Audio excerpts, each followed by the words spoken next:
Arizona Governor Jan Brewer joins us. Nice to see you, Governor. Nice to be here, Greta. Governor, the Vice President says, and let me take part of his quote, they, meaning the American people, are no longer traumatized by what was a traumatizing event, the Great Collapse in 2008. Obviously, the Vice President is clearly out of touch. The American people are concerned. They're concerned the direction in which the country is going, and they certainly are concerned about the current leadership. I'm not sure exactly, what he meant by that, because it's a little disjointed. Sometimes we find that they talk in code and you have to decipher it. But I think he's saying that the American public, that they're not concerned, that they feel full confidence in what's taking place. And he needs to get out, and I believe, and speak with the public. And they are concerned, and they want leadership.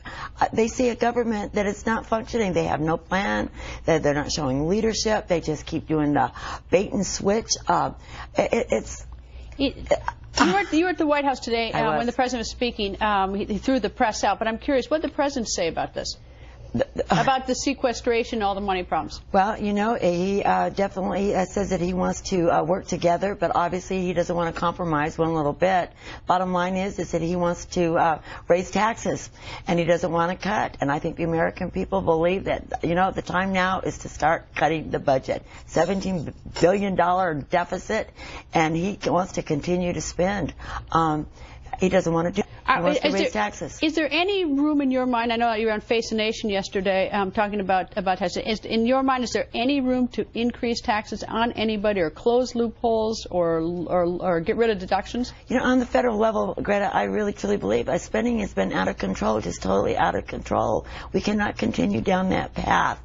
Compromise is always a good thing, but he's not going to compromise. It's his way or the highway. Did he say anything at all that gave you any sort of glimmer of hope today?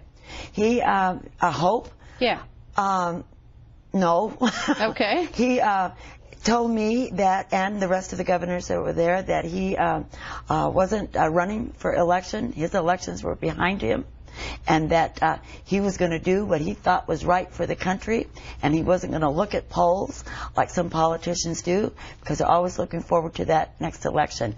And that gave me a chill, because that tells me that he's going to do whatever he wants to do, and he's big on executive orders and exercising his power. So I think it's going to be a real scary time for America. Not hopeful. Did any of the governors grill him or go at him with questions? Everybody was relatively polite, thanking him for inviting us, talking about certainly the sequester, certainly about the defense cuts, and certainly we're all concerned about what effect that's going to have on our budgets, because they are going to have effects, real effects. Arizona, for example, we have a strong military presence in manufacturing of military components like Raytheon, which will take tremendous hits, and that means there goes the jobs. He wants to talk about growing the economy. Well, he's killing the economy. He's killing the job market. Governor, always nice to see you. Welcome to Washington. Thank you.